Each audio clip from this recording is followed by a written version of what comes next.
am also of opinion that if negotiations had been open with England, the Emperor Napoleon would have relaxed in many of his views, especially with respect to Germany, but no one can tell to what fatality we are to ascribe the fact that whatever has been done and written in order to bring about a treaty has at all times borne a character of defiance or a tone of asperity, which instead of allaying misunderstandings and removing obstacles has constantly widened and increased them. Count Romaniov's mission being thus at an end, he took his departure for St. Petersburg. About the time of which I am speaking, the emperor opened the session of the legislative body, and in the speech which it is customary to deliver on that occasion, he made use of the following terms: "The Emperor of Russia, my illustrious ally, and I are united in peace and in war. I will now return to my army with perfect confidence. We stand in mutual need of each other, etc." Had there not been reciprocal engagements and secret understandings at Erfurt respecting future projects, he would not have spoken so openly to the nation. A fortnight after leaving the Emperor of Russia, he must therefore have relied upon the uninterrupted maintenance of the peace of Germany. Chapter 2. The emperor proceeded on the road to Spain with the whole of his army. He reached Bayonne and afterwards Vittoria with the rapidity of an arrow. He performed the latter journey on horseback in 2 days, reaching Tolosa on the first, and on the second Vittoria, where he rejoined King Joseph, who had retreated to this town with the remains of the first army that had entered Spain. He accelerated as much as possible the arrival of all the troops and commenced simultaneous operations upon Saint-Andero and the provinces of Navarre and Aragon.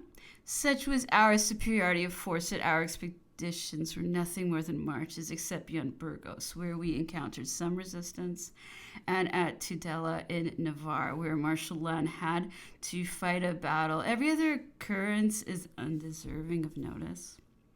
The emperor repaired to Burgos, at which place he was overtaken by the troops. From thence he ordered the siege of Saragossa to be renewed, and his infantry to advance by the road of Aranda del Duero, whilst the cavalry proceeded along the plain by the road of Valladolid.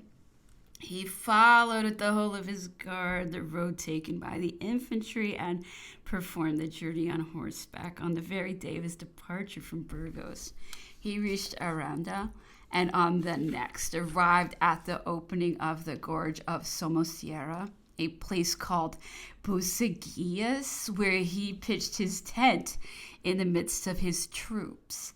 He was overtaken at a very early hour the next morning by the corps of Marshal Victor, who was at first sent to support Marshal Lannes, but had been recalled previously to his leaving Aranda, news having just arrived there of Marshal Lannes' brilliant and successful engagement at Tudela. The emperor immediately ordered the corps of Marshal Victor to penetrate through the valley.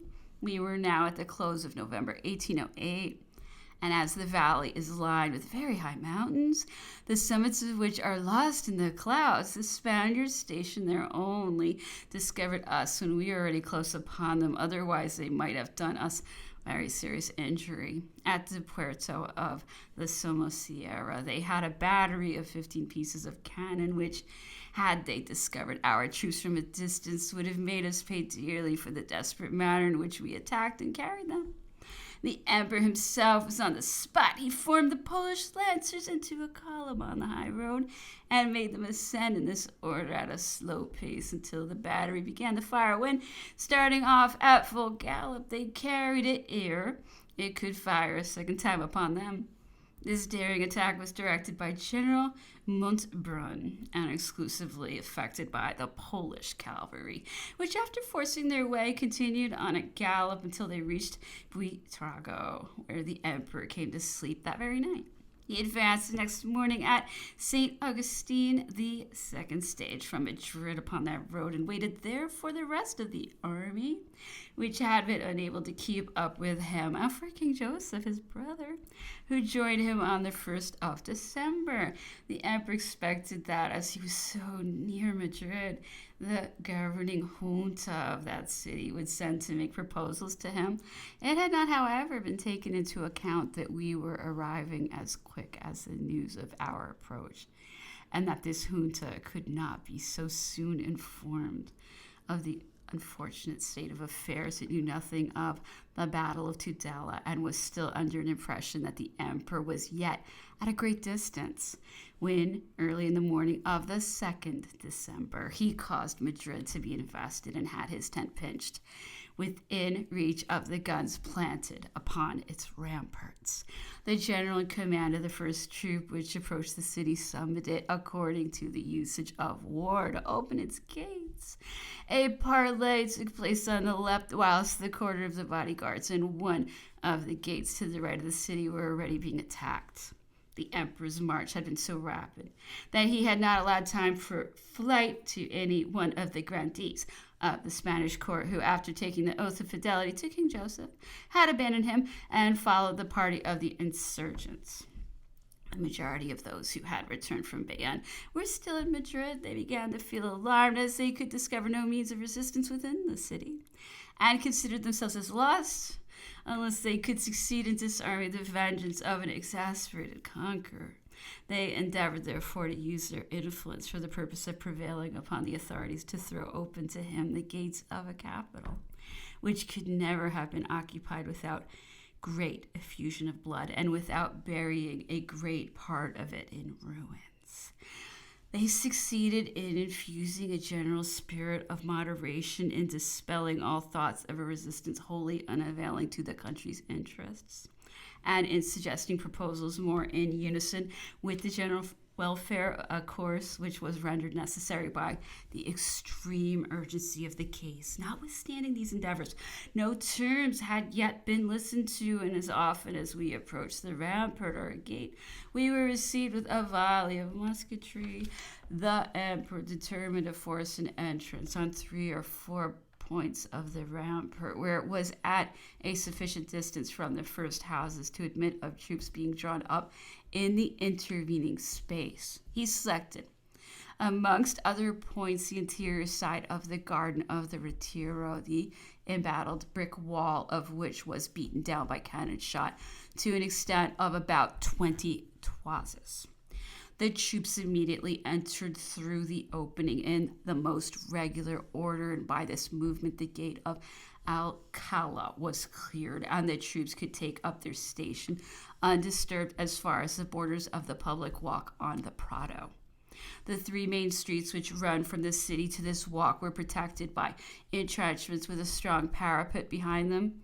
At first, a sharp fire of musketry was kept up from the casements of the houses forming the entrance of these streets, and particularly from the hotel of Medina Celi, but it was soon silenced by the warm return made to it.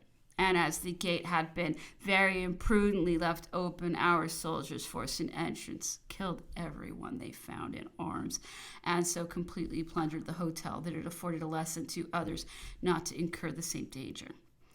General Labriere, who headed the 9th Regiment of Light Infantry, was killed by a musket shot fired from one of the windows of the hotel of Medina Celi, already mentioned. The position we had taken up served to open the eyes of the members of the junta, who were unwilling to expose Madrid to the dangers of a sack, which would have been unavoidable if once the troops forced their way into the houses. They therefore sent flags of truce in all haste to the emperor's camp with full powers to treat for the surrender of Madrid, which accordingly submitted to terms and acknowledged King Joseph. But as we had not been able to effect a complete investment of the city, owing to the great extent of ground which it covered, a considerable number of people left it during the following night. The population, as well as the Andalusian militiamen who composed the garrison, withdrew by the gate of Aranjuez and retreated in all directions towards Valencia, La Mancha, and Estremadura. No attempt was made to prevent them, and their return was left to the progress of time. French troops entered Madrid. The emperor, however, did not take up his residence in the city, but remained at Chamartin, a distance from it of about 2 leagues. King Joseph also abstained from entering his capital capital and stayed at the Prado, a palace of the Spanish monarchs, at a league from Madrid, and he there issued his orders and organized the new administration. The greater part of the Spanish grandees, who, after coming to Bayonne, acknowledging King Joseph and taking the oath of allegiance to that sovereign, had since betrayed him, had remained in Madrid and attempted again to make terms with the king. But he refused to receive them. They were all arrested as traitors and sent to France, where they were detained for a considerable time. One of them, the Duke of Saint Simon, was very near forfeiting his life because after placing himself in the same predicament with the rest, he had been taken in arms at the head of a troop of insurgents.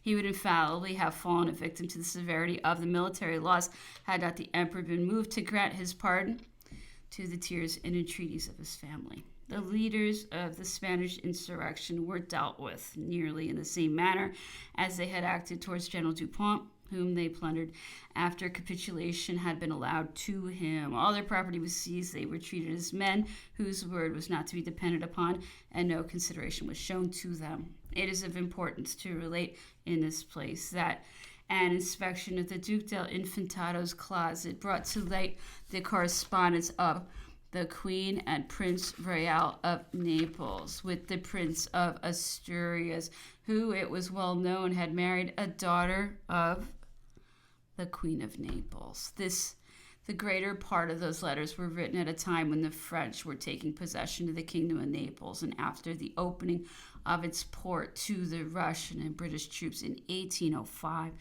The letters of the Prince of Asturias, to which the others were replies, divulged the impatient anxiety he expressed to his stepmother of ascending the throne for the purpose of aiding to avenge her.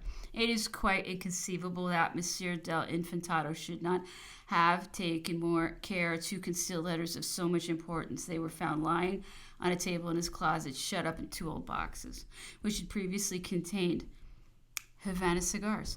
The emperor remained at Chamartin until about the end of December, seeking in all directions for intelligence of the English army, which he had expected to come up with at Madrid, considering, as he did, that it was the main strength of the insurrection and that it must therefore have remained a short distance from the capital in order to foment that insurrection by every means in its power and retire upon Cadiz if it were compelled to make a retreat. So silent, however, were the Spaniards in their intercourse with us, so complete the indifference of the officers at the head of the cavalry, that whilst the emperor was sending horsemen from Burgos to Valladolid to collect news, the whole English army was upon the Douro and occupied Zamora and Toro, near the river, with its headquarters at Salamanca. The emperor was still at Chamartin, in a state of the utmost impatience, when the general in command of Valladolid sent him 3 Frenchmen who had been taken prisoners with the corps of General Dupont, and were driven by distress to enlist in the free corps which England was raising. They had deserted upon learning the arrival of the French at Valladolid, and brought the news that the whole English army was at Salamanca, with its advance guard at Zamora. They had left the army there about the 10th or 11th of the present month, and it was not making any preparations to retreat. The transports not having yet arrived, these soldiers gave so clear an account of what they had seen that the emperor placed confidence in their report. He desired a reward to be given to them, but was much displeased at only obtaining these details through the zeal of 3 fugitives from English ranks, whilst he had upwards of 10 cavalry regiments in the neighborhood of Valladolid, who had not yet furnished him any intelligence.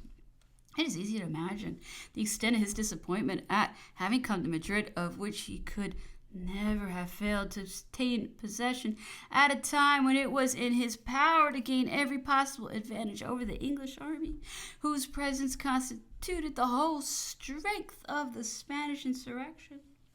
He immediately ordered the army to break up from its quarters the same day and cross the chain of mountains which divides the province of Madrid from that of Segovia by proceeding along the Guadarrama, that is to say, by the road from Madrid to the palace and convent of the Escurial. The emperor took his departure this next morning, which was Christmas Eve, in very fine weather, and with the sun to cheer us as far as the foot of the mountain. We found the road covered with a deep column of infantry, slowly ascending that mountain, which is sufficiently elevated for its summit to be covered with snow until the month of June. In advance of the infantry was a convoy of artillery coming back towards us, because the passage had been rendered dangerous by a storm of sleet and snow, accompanied with a violent hurricane. The sky was as dark as at the close of day, and the Spanish peasantry told us that we were in danger of being buried under the snow, an accident which had sometimes occurred. We never remembered so severe a cold in Poland, but the emperor was anxious that the defile should be passed for the sake of his army, which was augmenting in numbers at the foot of the mountains. Where no provisions could be found, he directed them to follow him and declare he would place himself at the head of the column. He accordingly passed with the regiment of chasseurs of his guard through the ranks of the infantry. He then made this regiment form into a close column, occupying the whole width of the road. He next ordered them to dismount, and having also left his horse, he placed himself behind the first platoon and directed them to march forward. The chasseurs advanced on foot in this manner, pell-mell with their horses. The dense body which they presented sheltering from the storm those who followed, and trampling the snow so effectually as to leave a free opening for the infantry. The platoon at the head of the column were the only troops that suffered much. The emperor was greatly exhausted by the march, but it was impossible to remain on horseback.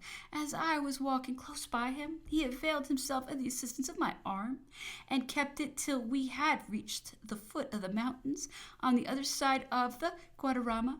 He had intended to proceed that night as far as Villa Castel, but he found everyone so exhausted, and the cold so severe, that he stopped at the post house named Espinar, which is at the foot of the mountains. So great was the zeal displayed by every one in his service, that the mule which carried his baggage was brought to this wretched house, the only one found for supplying the wants of the immense crowd that had gathered round it.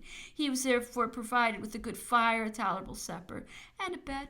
On those occasions the emperor was not selfish, a charge which it has been attempted to fasten upon him. He was quite unmindful of the next day's wants. When he alone was concerned, he shared his fire and supper with all who had been able to keep up with him, and even compelled those to eat whose reserve kept them back. We passed a wretched night in this post house at Espinar. Some soldiers actually died of cold. The emperor, however, by the example he had set to his troops, had made the whole army penetrate through a defile which for anyone else would have been the work of 2 days. He stopped one day at Villa Castel for the purpose of collecting the stragglers, and the army afterwards made a long march in order to reach the Douro, which they crossed at Tordesillas on the second day. The emperor himself proceeded at a rapid rate for the purpose of collecting any information that might be obtained. He ascertained at Tordesillas that the English army had left Salamanca and crossed the Douro at Zamora, taking the road of the kingdom of Leon.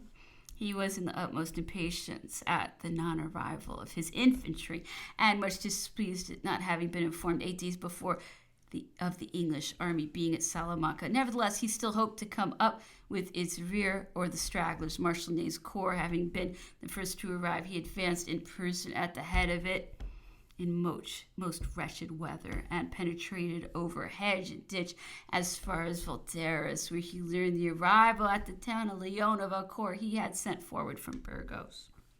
He stopped at Valderas in order to ascertain the progress of the troops in his rear and to send reconnoitering parties in all directions. It became perceptible that we were approaching the English army. The peasantry, when asked for any information respecting the British troops, replied that they passed by so many hours back and were following the road to Benevento.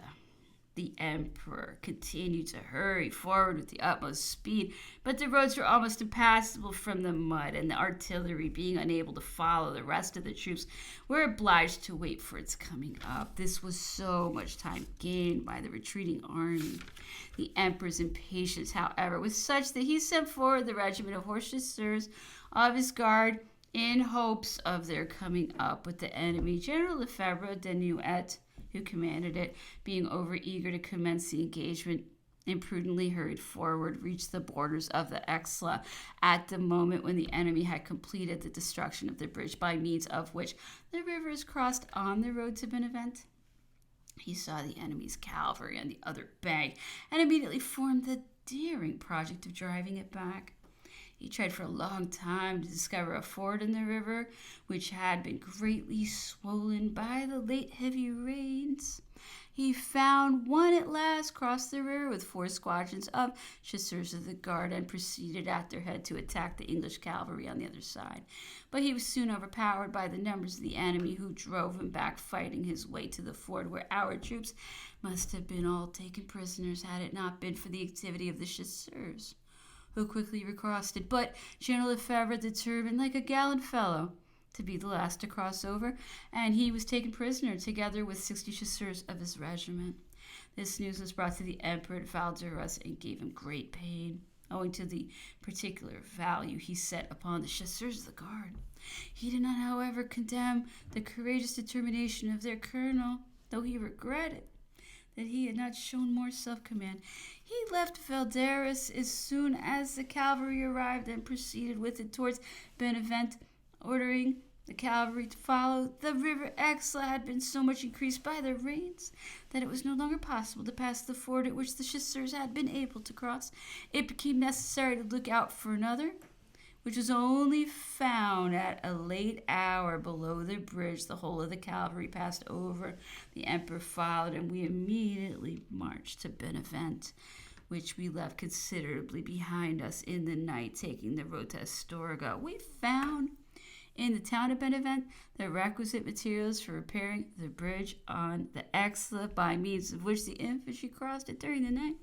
The emperor slept at Benevent and remained there the next day to bring up the army. The English were closely pursued, but they abandoned nothing in their retreat. We saw several dead horses of the English cavalry upon the road, and found they all had a hoof cut away. We afterwards learned that the English cavalryman who parted with his horse was obliged to bring the hoof to his captain as a proof that the animal was dead. Otherwise, he might be suspected of having sold it.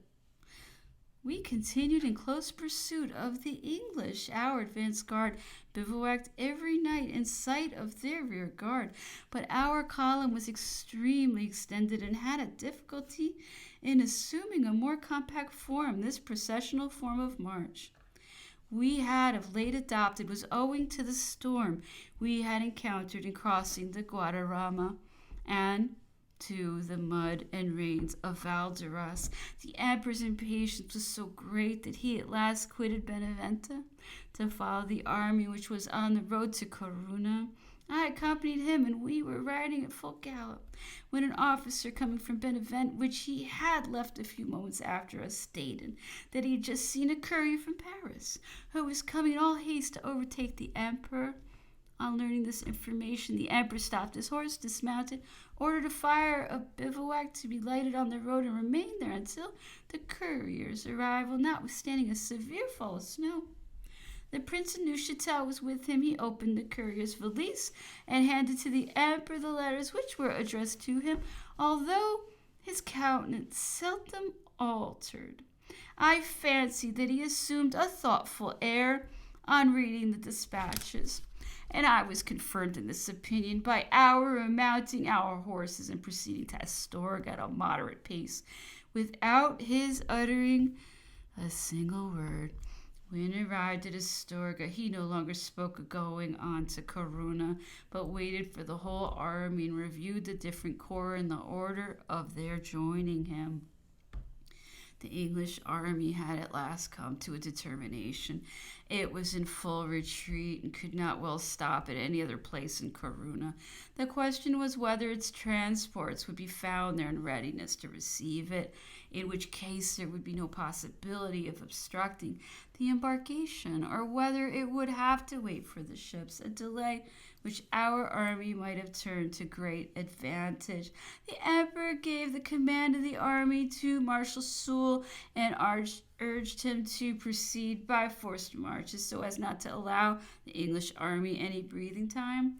He intimated to him that he would yet stop a day or two at Astorga and a still longer time at Benevent, at both which places he would expect to receive news from him, which would either cause his return towards Corunna, if the English were compelled to maintain their ground in that province, or enable him to proceed to Valladolid, if they should re-embark. Marshal Soult instantly marched forward and pressed the English rear guard so closely that his own advance guard was often engaged with it. General Auguste Colbert was killed in one of these encounters and was regretted by all his companions in arms.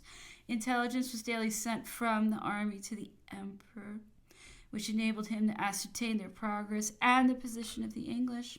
He was still in Benevent when he learned the entrance of our troops into Lugo and was informed a few days afterwards of the arrival moving the English army. He now clearly saw that nothing could prevent the return of that army to England, and he prepared to leave Benevent forthwith. Chapter 3. The emperor had his relays so placed as to enable him to reach Valladolid in a day. He brought back all the horse and foot guards to that city, where he made some stay and sent forward Marshal Lannes to take the command of the siege of Saragossa. His attention was also engaged upon several other measures relating to the safety of the army and the promptness of its operations. He was waited upon in Valladolid by an officer from the court of Milan, who brought him news of the birth of a child to the Viceroy of Italy, but he showed some degree of ill humor when giving audience to one of his old staff officers, who had been made prisoner whilst fulfilling a mission confided to him at Corunna in the beginning of the insurrection. This officer had been kept a close prisoner on board ship during 5 or 6 months and had just recovered his liberty by the entrance of the French troops into Corunna. He can inform us that the transports of the English army had not yet arrived on the day of the action which had taken place between Marshal Soult and the English army in front of Corunna, and in which General Moore, the commander-in-chief of that army, had been killed. The emperor could not repress a feeling of anger on this occasion. He again complained that no information had been given to him of the English being at Salamanca and Zamora. If he had been apprised of it, he would have marched forward to meet them previously to his advancing upon Madrid, and would have given them battle with an army 4 times their own numbers. He scolded everyone, but always with a certain degree of good humor, and was never so well disposed to grant a person a favor as after he had given them a severe lecture. He also learned at Valladolid from the Minister of War the arrival at Toulon of Generals Dupont and Marescot, the officers who had signed the capitulation of Baylen. This news had the effect of reviving his spleen, and he gave severe orders respecting them. General Legendre, who was chief of the staff of that division, had returned to France some time before and felt no apprehension of coming to join the emperor at Valladolid. The emperor refused to receive him except on a parade of the 17th Regiment of Infantry, which he was that day passing in review. There were 30 generals and upwards of 300 inferior officers present when the emperor ordered General Legendre to appear before him. He treated him with great severity and addressed, amongst others, the following observations to that officer. You are one of the colonels of the army for whom I entertain most regard, and yet you submitted to be one of the instruments of that disgraceful transaction at Baylen. Could this have been expected of you, an old soldier of the army of Italy? Did not your hand wither at signing such an infamous act? And yet, in order to crown the work, you became the organ of a fraudulent proceeding in order to deceive Vidal, your companion in arms, who had extricated himself from his difficulties, and to compel his taking part in a disgrace which formed upon his troops, without telling him the motive of your coming to him. General Legendre endeavored to excuse himself as well as he could. He declared he had not taken anything upon his own responsibility, but had merely obeyed the order of his commander-in-chief. The emperor pretended to credit the assertion, though he was not the dupe of it. He had been the more angry because a great number of officers of all ranks were listening to him, who might from one day to another find themselves in the same difficulty in which General Dupont and his troops had been involved. The emperor did not punish General Legendre. By doing so, he would have belied his character. When a man was known to him by many gallant deeds, an isolated fault did not ruin that man in his opinion, especially when he had in some measure acted under superior orders. Any other individual laying claim to as many courageous deeds as General Legendre, and who had been guilty of a like fault committed with premeditation and after mature reflection, would have been called to a severe account in proportion to the means which his judgment, experience, and position might have afforded him for avoiding it.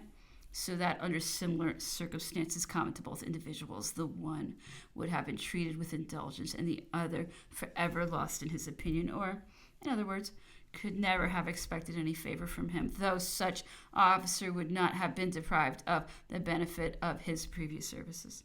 The emperor received at Valladolid a numerous deputation from Madrid, which came to solicit his permission for King Joseph to enter their city, the sovereign having continued to reside at the Prado, because the emperor was anxious to see what turn the affairs of Spain might take before he would allow the king to make his entry to a capital which he might be under the necessity of abandoning a second time. I was present at the audience he gave the deputation. He had for his interpreter Monsieur de Edouville, the minister of France, at the court of the Prince Primate of Germany, whom he had ordered to headquarters in consequence of his fluency in speaking the Spanish language. He was much attached to Monsieur Edouville, whom he had known before the Revolution. The emperor desired the deputation to state whether this step was voluntary on their part and uninfluenced by any foreign suggestion, and added that if it did not proceed from their own spontaneous free will, it would be far from agreeable to him, and they were then at liberty to return. It was curious spectacle to see them at this moment bending their knees and swearing that they had come of their own accord, after having held a meeting at Madrid with the approbation of the king, who had authorized them to go and present to the emperor the expression of their spontaneous wishes. The emperor answered them in the following words: "If this is really the case, I am pleased at the course you have adopted, and shall now candidly speak my mind to you. If it be your wish to have the king in the midst of you, in order to assist him in enlightening your fellow countrymen and averting a civil war, to serve him as faithful Spaniards, and not to follow the example of those who, after taking the oath of allegiance to him at Bayonne, deserted their sovereign upon the slightest appearance of danger, I consent to his going to reside in your city. But in this case, gentlemen, take notice that you are personally responsible to me for his safety. If, on the contrary, you desire to have the king amongst you merely as a means of evading the burdens inseparable from the presence of so large an army, let me now undeceive you. I am the more distressed at your sufferings, as I was anxious to avert them by operating through your instrumentality the changes which I am compelled to effect by force of arms. The king's presence at Madrid will not in the least alter that position unless you hasten to rally round his person all the enlightened characters which your country can boast of, who will have no sooner taken that course than a visible alteration will take place, and a calm be produced in the public mind, which is alone calculated to restore order in the different cities, now a prey to agitation and disturbance. Reflect well upon what I have said, and if you have not formed the firm determination of serving the king, do not expose yourselves to the unpleasant results that would attend an assurance to the contrary." They replied by renewing their protestations of fidelity, and were much astonished at the frankness of the emperor's address. They entreated him to rely upon the sincerity of their intention to serve the king, adding that they would never directly or indirectly take any part in the political agitations which were then convulsing the country, and they again urged him to allow the king to reside amongst them. The emperor told them in answer that he trusted to their word. that they were at liberty to return and have an audience of the king at the Prado. He would, on his part, write to him and let him know that he no longer had any objection to his making his entry into Madrid. It took place accordingly, and the Spanish administration prepared to commence its labors and cause its authority to be respected. Had it been possible to come up with the English army previously to this occurrence and compel it to fight a battle, which must have necessarily been fatal to it, the party of King Joseph would have considerably increased, but in the absence of that event, the Spaniards remained in an attitude of indifference. On the other hand, our troops were becoming so heavy a burden by their exactions and the vexatious conduct of several of their superior officers and even their generals that the inhabitants gave themselves up to despair.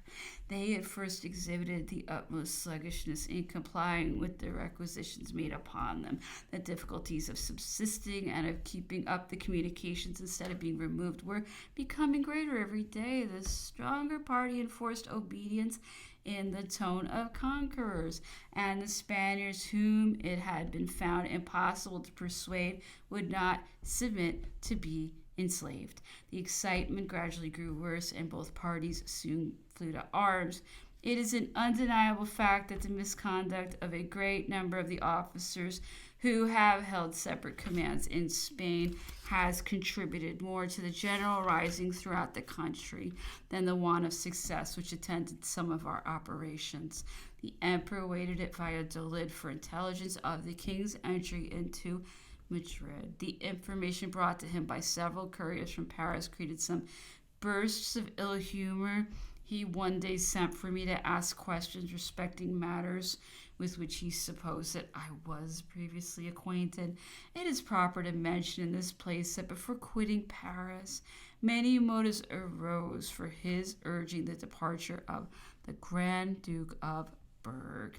I agree in opinion with those who suppose that he meditated the idea of succeeding to the emperor. He was weak enough in mind to give way to such an illusion, and some intriguing men in France would have desired nothing better than to see at the head of the government a man who would have constantly stood in need of them, and who might therefore have been turned to any account they thought proper. I do not believe the Grand Duke of Berg would have ever made himself the instrument of any attempt against the emperor's person, but as the contrivers of intrigues had laid it down as a principle that the emperor would infallibly perish in battle or by assassination, as often as he proceeded to join the army, some project was prepared which his safe return was as sure to disappoint. The case was still worse when he took his departure for Spain. Those intriguers asserted that he would be assassinated before he could have proceeded a distance of 10 leagues, and as they knew that the emperor was always on horseback and personally examined everything, they delighted in the anticipation of his coming to an untimely end. They accordingly set to work with redoubled ardor. In this manner was the emperor's service attended to by men whose duty it was to calm agitations and enlighten public opinions, instead of allowing it to take a wrong direction by setting the example of a wavering conduct which at last broke through all bounds. Each time the emperor returned to France, they found no other means of getting out of the difficulties in which they had involved themselves than by denouncing each other's misconduct. The emperor asked me if I was in the habit of receiving letters from Paris. I replied that I never received any except from my family, who never wrote on public affairs. In this conversation, he told me that he was not faithfully served, that he was under the necessity of having an eye to everything, and was so unfortunate as to meet with people who, instead of relieving him from the pressure of business, had contracted a habit of throwing difficulties in his way. To them is owing, he added, that the hopes of foreigners are still alive. They constantly prepare fresh embarrassments for me, by allowing the latter to foresee the mere possibility of a disunion in France. But what can we do? We must only make use of those men as we find them. I told him all that occurred to me on this subject. My own opinion was in accordance with that of several faithful servants who were as anxious as I was for a continuation of his successes, and to whom I imparted the fears I entertained of the result of such intrigues. He said not a word of his near return to Paris, but stated to me his intention of sending a staff officer to St. Petersburg. I concluded, therefore, that his return to Paris had been resolved upon by his meditations on the journey from Benevent to Astorga, especially as the courier whose dispatches he had read on the high road had been sent by M. de Champigny. I learned from the Prince of Neuchâtel, who had received a letter from the King of Bavaria, that this sovereign had sent an intimation to the Emperor that he should be on his guard against Austria, who was arming and getting all the resources of the monarchy in readiness. She had never on any other occasion raised a levy of the Landwehr. He had sent him a copy of the dispatch received from his own minister at the court of Vienna. The intelligence opened my eyes to what I had noticed for the last week, and I guess the cause of the mission of the staff officer to St. Petersburg. The emperor issued his instructions for the future progress of the military operations in Navarre, as well as in Aragon and in Catalonia. He organized the formation of a movable army, for which he left general directions and commanded his guard to proceed to Burgos, where it was to wait further orders. He did not bring it at once with him, because he had not yet determined upon the course he should pursue, his own plans being in a great measure dependent upon the movements of the enemy. He ordered his saddle horses to be placed in relays on the road from Valladolid to Burgos, with a picket of chasseurs at each relay, so as to leave a distance of only 3 or 4 leagues from one relay to another. The emperor often made these arrangements himself, and in the utmost secrecy. They can only be explained by stating that his saddle horses were divided into brigades of 9 horses each, 2 being for himself, and the other 7 for those of his suite who were constantly in attendance upon him. The draft horses were divided according to the number of relays, each consisting of 6 sets of horses. A picket was attached to each brigade and relay. Supposing, therefore, that the emperor had a distance of 20 leagues to perform on horseback, 6 brigades were generally placed along the road. The horses belonging to the grooms carried portmanteaus with complete changes of dress, and with portfolios containing paper, pens, inks, maps, and telescopes. If 20 leagues were to be performed in the calash or in a carriage, 6 relays of draft horses were stationed along the road.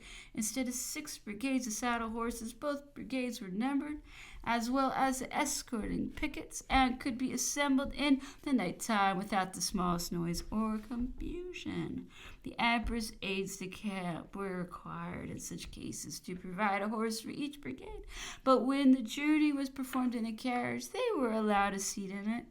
The emperor took his departure from Valladolid at an early hour in the morning in fine frosty weather, and arrived at Burgos at full gallop. He performed the distance in 5 or 6 hours. Never did any sovereign ride at such a rapid rate. He had also ordered relays of carriages, horses to be placed on the road from Burgos to Bayonne, only stopped the moment at Burgos, and continued his journey to Bayonne without once getting out of his carriage. He remained but one morning at the latter place, and immediately proceeded to Paris, traveling on at such a rapid rate that no one was able to keep up with him. He arrived alone in the capital towards the end of January, and created an extraordinary sensation by his return, which was not expected that winter. The society of Paris, which rarely at any time turns its attention to public affairs, was engaged in the amusements peculiar to the season. The appearance of a new comedy is more spoken of in the capital than 10 battles won or lost. A foreigner learns in Paris whatever he desires to ascertain, but a Frenchman may reside in it in perfect ignorance of that which most interests him, without perceiving any void in his daily occupations. Count Metternich was at this period the Austrian ambassador in France, having been invested with that character about the year of 1806. And the interval between the peace which put an end to the campaign of 1805 and his arrival having been filled up by General Baron Vincent. I have retained a perfect recollection of the time when he presented his credentials. He had been but a short time amongst us when he acquired a deep knowledge of all the intrigues which constantly abound in Paris. In vain was Monsieur Fouché's attention directed to the people who were on terms of intimacy with the ambassadors. He would not stir a step, and I have known certain representatives of foreign courts who kept up a regular system of espionage where politics, the government, public opinion, affairs of gallantry, and assure everything was attended to. These spies were generally employed to bring idle reports to the Minister of Police, who was often made the dupe of them. Monsieur de Metternich had extended the ramifications of his system so far that no man but the emperor was able to unravel it. He had succeeded in conveying every rumor he thought proper to the ears of the Minister of Police by means of a person over whom he exercised the most absolute sway and whose services Monsieur Fouché could not dispense with. Prudence forbids me to reveal the name of that person, nor could there be any use in my doing so. The stories, therefore, which Monsieur Fouché came to relate to the emperor often proceeded from that personage. The minister imagined that he saw clearly through him, that the emperor had long ceased to place any reliance upon his reports. The spirit of acrimony soon began to manifest itself in our relations with Austria. During the month of February, to the best of my recollection, or at least towards the end of it, the power issued a kind of manifesto declaring that in order to declare its independence, it was about to adopt measures calculated to protect it against any possible act of aggression. This declaration made at a time of profound peace, when France had just withdrawn her armies from Germany, could not in any way rest upon reasonable motives of alarm. It rather appeared to be the signal of a new crusade under circumstances deemed by that power such as to afford her a prospect of recovering what she had lost in preceding wars. It was never viewed in any other light. Chapter 4. The Declaration of Austria had but recently made its appearance, when one of those days of etiquette came round in which it was the emperor's custom to receive the diplomatic body. The members who composed it were in the habit of forming a circle round the hall of the throne, where they took their places according to the date of their residence in Paris, an arrangement adopted by the representatives of the great powers, and the emperor made round of the circle, beginning on his right, and conversed in succession with each of their ambassadors, ministers, envoys, and others. On that particular day, when he came up to Monsieur de Metternich, he stopped short, and as some éclat was expected, owing to the knowledge which everyone had of the declaration of the Austrian government, a profound silence pervaded the hall as soon as the emperor was seen face to face with Monsieur de Metternich. After the customary compliments, "Well, then," he said, "something new going on at Vienna? What does all this mean? Are they suffering from the bite of a tarantula spider? Who is it that has threatened you? Against whom are your preparations directed? Is it again your wish to set the world on fire? How can it be that, when my army was in Germany, you did not consider your existence as threatened, and you do so now, when that army is in Spain? A strange kind of reasoning indeed. What must be the result of this? That I shall be compelled to arm in imitation of you. I should have to fear the consequences of neglecting this course, and it is my duty to be on my guard." Monsieur de Metternich protested that his court entertained no such project, that it merely took measures of precaution under circumstances which the situation of Europe appeared to call for, but that they concealed no ulterior views. To which the emperor replied, "But whence arises this uneasiness? If you, sir, have given cause for it by your communications to your court, why not tell me so? I am ready to afford you every explanation that will enable you to satisfy it. In suggesting to your court that she should add to her security, you have disturbed mine and that of many others besides. Monsieur de Metternich endeavored to defend himself and was anxious for the end of this conversation when the emperor said to him, "In all my dealings with your court, sir, I have always been the dupe. I must now speak plainly to you.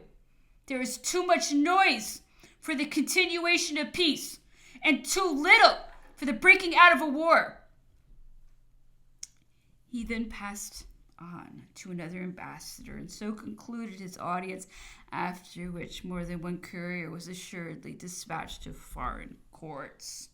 The one from Monsieur de Metternich to his court was no doubt hurried off forthwith, for Austria was already assembling her armies, whilst the emperor had not yet at command the first elements of one. A conscription was immediately called out. The soldiers were equipped in all haste and sent off in carriages to their destination. The guard, which was still at Burgos in Spain, was ordered to repair to Germany. Never had the emperor been taken so much by surprise. This war completely astonished him. "There must," he said to us, "be some plans in preparation which I do not penetrate, for there is madness in declaring war against me. They fancy me dead. We shall soon see how matters will turn out this time. It will be laid to my charge that I cannot remain quiet, that I am ambitious, whilst their follies alone compel me to be so. It is impossible, however, that they could have dreamed of fighting against me single-handed. I expect a courier from Russia, if matters go on there, as I have reason to hope they do. I will give them work." The courier from Russia was not long in making his appearance. He brought a reply of the dispatches which had been placed in the care of the staff officers sent from Valladolid to the Russian capital. Alexander renewed the assurance of his friendly sentiments and informed the Emperor Napoleon of the details of what had passed between him and Austria respecting the projects of the latter power. Monsieur de Caulaincourt, our ambassador, wrote in still more positive language. He stated that Austria had dispatched Prince Schwarzenberg to St. Petersburg for the purpose of soliciting an alliance and of inducing Russia to enter into a new plan of war against France, but that the Emperor Alexander had rejected all those proposals and showed a firm determination to adhere to the sentiments he had manifested to the Emperor Napoleon. He went farther and declared that he could not view with indifference the aggression to which his ally might be exposed in consequence of the refusal he was giving to the Austrian ambassador's proposal. Mr. de Caulaincourt increased our confidence. What he saw and what was said to him were enough to lull him into complete security. We have learned, however, from Colonel Bouturlin at a later period how insincere were all of those professions. The Emperor Alexander, he tells us, was fully aware of the spirit and tendency of the clauses of the Treaty of Tilsit, but the unhappy circumstances in which Europe was placed at the period of his signing it had imposed upon him the necessity of averting the war upon any terms. Above all, it was an object of paramount importance to gain the requisite time for preparing to engage with adequate means in the struggle, which it was clear would be renewed at a future day. Such were Alexander's intentions in treating, such the good faith with which he had laid aside his arms. His conduct was not marked with greater frankness in the alliance than it had been in the negotiation, and if he did not immediately on quitting Erfurt violate the engagements he had entered into, if he did not make common cause with Austria, the motive is to be found in his inability to afford that power effectual support, owing to the dispersion of his armies, which were employed against Sweden and against Turkey. He had not yet laid aside, however, his affectation of enthusiasm. There was no exaggeration in what Boutourlin revealed to us of his consummate duplicity. True it is that every action is subject to a natural test, which is the touchstone by which false coin is detected. This test, which ought not to have escaped the penetration of our ambassador, was to be found in straightforward good sense. Scarcely 4 months had elapsed since the interview at Erfurt had taken place.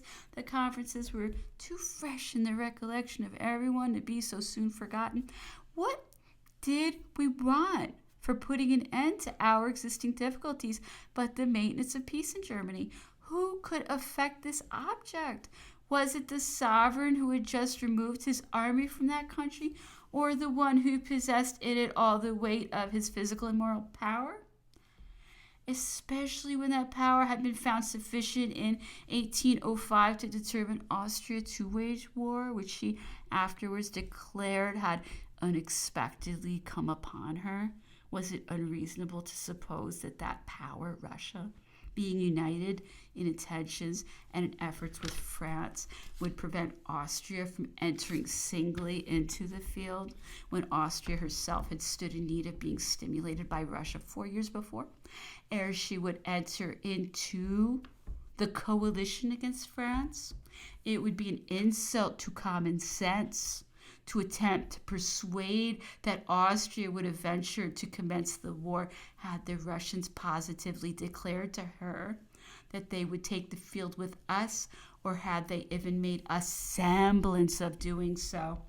If, therefore, the Austrians were the first to throw down the gauntlet, it is because they had at least the assurance of an armed neutrality, such as they themselves had maintained after the Battle of Eylau. These are the particulars which it was important for the emperor to be possessed of, but which the course of events brought too late to his knowledge. A feeling of uneasiness began to prevail when the news was brought that in the council had, on the return of Prince Schwarzenberg from St. Petersburg, war had been determined upon, notwithstanding the objections of General Meyer, a member of that council, who declared in plain terms that to make war against France without the concurrence of Russia was an act of pure folly. The opinion of General Meyer was of some weight at that time, and its not having been assented to clearly proves that certain expectations were entertained which had not been communicated to the council. The emperor, still relying upon what Monsieur de Caulaincourt had communicated to him, trusted that Russia would not limit herself to a mere neutrality, and that her threats would be followed up by measures calculated to keep Austria within bounds. He was undeceived, however, when he learned through his ambassador at Vienna what had taken place on Prince Schwarzenberg's return. He soon decided upon the course he had to pursue. In other words, he formed the resolution of depending solely upon himself, since all the promises made at Tilsit and at Erfurt were reduced on the part of Russia to her managing her affairs quietly with her own enemies, and leaving us to settle with ours, presuming, no doubt, that we were much beholden to her for not joining them against us. I never saw the emperor so calm at any time as when he received this information. We shall now see, he said, whether Russia deserves the name of a great power, and whether she will march to assist me, as she did to assist Austria in 1805. France, her ally, is attacked. I claim her assistance. Let us see in what manner she will come forward. He complained of the inefficient manner in which he was served, nor was it altogether without just grounds that he did so, but no time was to be lost to avert the meditated attack he forthwith demanded of the sovereigns. and confederated princes their respective contingents, which troops were necessarily to form the principal part of his army. He sent his orders to Italy and attended in France to all the measures that were to precede his departure and be carried into effect during his absence. The unexpected news of the Austrian preparations for war created the deepest sensation upon the public mind. The nation found itself again involved in interminable wars. And as the legislative body had closed its sittings, there was no possibility of resorting to that channel for entering into explanations concerning this event and calming the uneasiness created by so unexpected an occurrence. In France, when public opinion does not receive a proper direction, it invariably becomes the sport of intriguers who make it subservient to sinister purposes. This was the case on the present occasion. The omission to lay open to the public the conduct of Austria afforded to evil-minded people an opportunity of assigning to her all the honors of this new war, the cause of which was designedly ascribed to the attempt upon Spain. The ambassador of Austria, who still remained in Paris, where he essentially promoted the views of his court, was not slow in taking advantage of a bias in the public opinion which was so favorable to his views, and he availed himself of the means above adverted to for the purpose of conveying the belief that Austria was devoting herself for the Spanish cause, which was espoused by all the powers of Europe. He had so often made the assertion that it was taken up and repeated by the very minister of police who had become his dupe. I heard some extraordinary reports on this occasion in the police department itself. These and many others were quite enough to satisfy me that Monsieur Fouché had never possessed any influence over the minds of any but notoriously credulous people, and that he was always the dupe of every clear-sighted man whom he fancied he had been imposing upon. He did the emperor serious injury this year by suffering the opinion respecting Spain to gain ground, which was only spread with the view of depriving him of the popularity he had acquired when he should either have opposed that opinion, explained it away, or at least resisted its effects.